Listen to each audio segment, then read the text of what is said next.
Página 1. Dioses, tumbas y sabios, C.W. Ceram, 1949. La gran aventura de la arqueología. ¿Cómo lograr que la arqueología resulte emocionante? Ese es el secreto que descubrió C.W. Ceram y que nos revela en su libro Dioses, tumbas y sabios.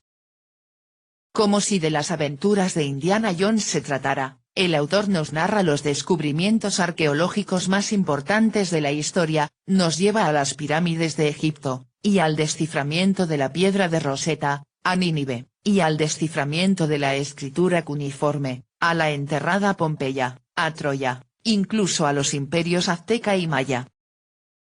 Ceram consigue que las ruinas hablen de su historia, y más aún, hace que la aventura que supuso descubrirlas sea más interesante que cualquier película. La lectura una el interés científico con la aventura de forma tal, que aprendes historia sin darte cuenta, porque en este libro, para todos los públicos, tanto para jóvenes como para adultos, lo importante es divertirse y emocionarse con los desafíos de la arqueología. No existe un arte nacional ni una ciencia nacional. El arte y la ciencia, como todos los sublimes bienes del espíritu, pertenecen al mundo entero, y solo pueden prosperar con el libre influjo mutuo de todos los contemporáneos, respetando siempre todo aquello que el pasado nos legó. Goethe. Quien quiera ver correctamente la época en que vive debe contemplarla desde lejos. ¿A qué distancia? Es muy sencillo, a la distancia que no permite ya distinguir la nariz de Cleopatra. José Ortega y Gasset. Introducción. Aconsejo al lector que no empiece la lectura de este libro por la primera página. Insisto en ello porque conozco la poca fe que se concede a las afirmaciones más rotundas de un autor que tenga que presentar una materia de extraordinario interés, y de lo poco que esto sirve, sobre todo cuando el título promete una novela de la arqueología, ciencia que para todos es una de las más áridas y aburridas. Por estas consideraciones, recomiendo empezar la lectura en el capítulo sobre Egipto, el llamado 2. Libro de las pirámides.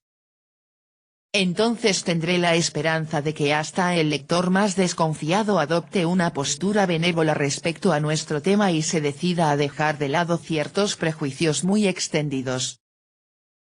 Después de tal introducción, ruego al lector que, en su propio interés, hojee hacia atrás el libro y vuelva al capítulo primero, pues para mejor comprender los acontecimientos más sensacionales de las prodigiosas aventuras de la arqueología, necesita una dirección y un plan.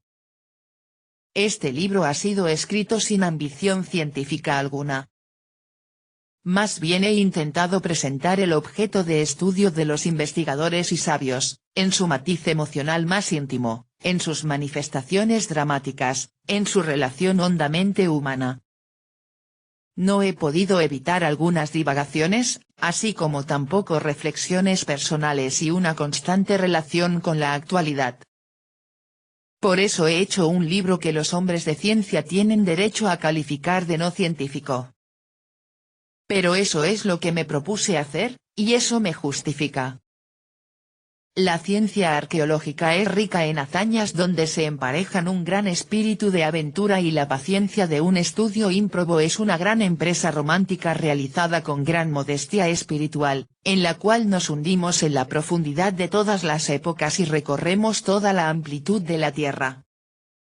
Todo esto no puede quedar reducido a simples disertaciones de expertos.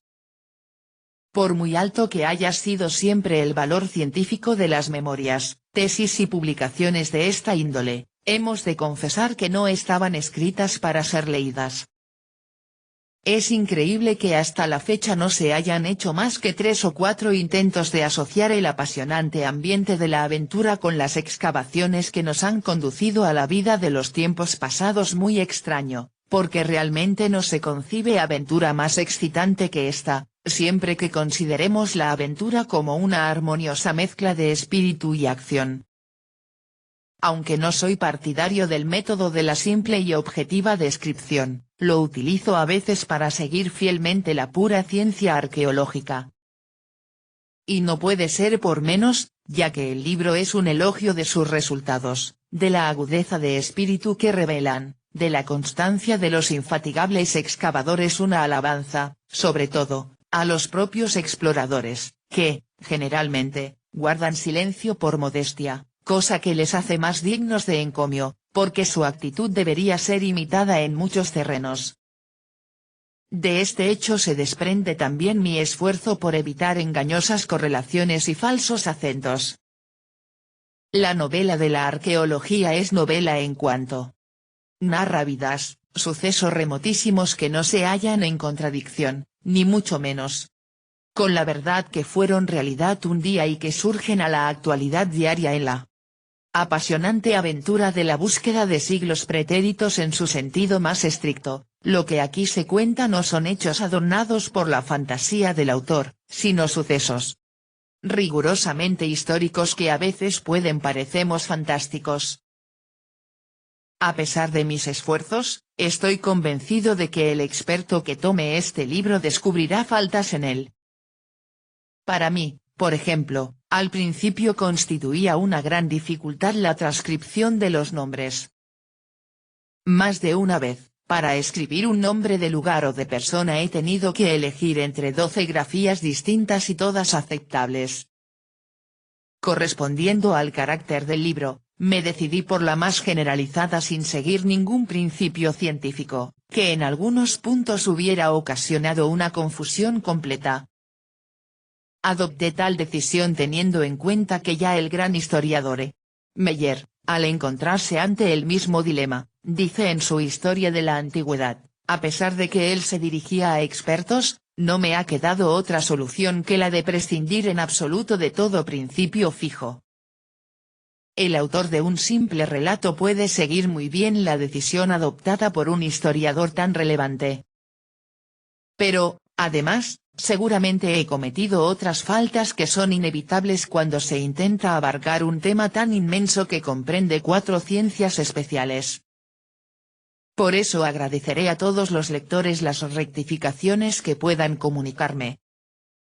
Pero no solamente a la ciencia me siento obligado, sino también a determinada clase de literatura, mejor dicho, al creador del género literario en cuya línea se coloca modestamente este libro. Que yo sepa, fue el famoso médico y escritor americano Paul de Kruif quien emprendió por vez primera la tarea de presentar la aventura científica de tal modo que pudiera leerse con ese apasionamiento que en nuestro siglo solo suscitan las novelas policíacas. De Kruif descubrió, en el año 1927, que el proceso de la bacteriología, bien presentado y ordenado justamente, contiene elementos de gran capacidad novelesca. Y descubrió también que incluso los problemas científicos más complicados pueden presentarse de un modo sencillo y comprensible si se los describe como procesos de trabajo, es decir, conduciendo al lector exactamente por el mismo camino que recorrió el sabio investigador desde el momento en que tuvo la primera inspiración hasta que alcanzó el resultado apetecido. Vio también que todos los rodeos, encrucijadas y callejones sin salida en que el científico se encontró por la humana limitación, o por acontecimientos exteriores, aparecen impregnados de ese dinamismo, de ese dramatismo básico de toda narración novelesca que es capaz de despertar una tensión inmensa. Así surgió su libro sobre cazadores de microbios, título que transformaba en categoría humana la sobria denominación de bacteriólogos, conteniendo sistemáticamente todo el programa de un nuevo género literario, la novela de los hechos. Desde los primeros ensayos de Paul de Kruif, ya no queda apenas un terreno científico que no haya sido explorado por uno u otro autor, o varios al mismo tiempo, empleando este nuevo género literario. Y es muy natural que esto lo hicieran, generalmente, escritores no científicos, profanos en la materia. El fundamento de una crítica que aún puede hacerse me parece ¿en qué proporción aparecen en tales libros el elemento literario y el científico? ¿En qué medida predomina el hecho real o el novelesco? A mí me parece que los mejores libros de esta clase son aquellos que alcanzan su valor de novela sin necesidad de desvirtuar los hechos reales y que, por lo tanto, siempre se supeditan a ellos.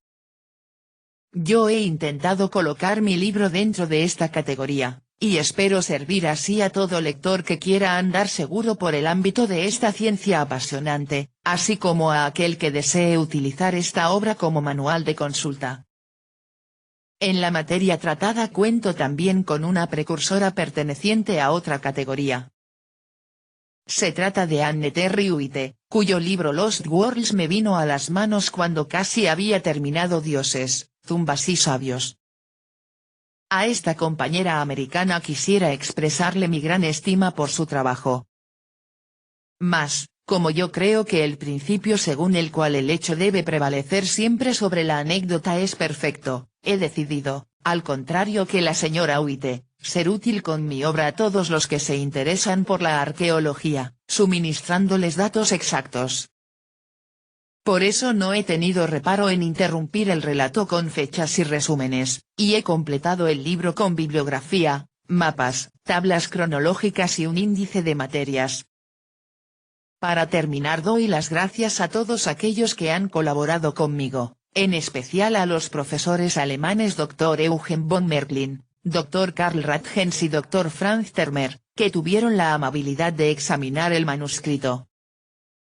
Los profesores Kurt Erdmann, Dr. Arndt Moekel y el investigador de Schliemann, Dr. Ernst Meyer, me han hecho correcciones importantes. Todos ellos me facilitaron indicaciones preciosas, me apoyaron en todos los sentidos, sobre todo proporcionándome bibliografía en lo que también debo dar las gracias al profesor Dr. Walter Hagemann, de Münster, y me señalaron algunos errores que así pude eliminar.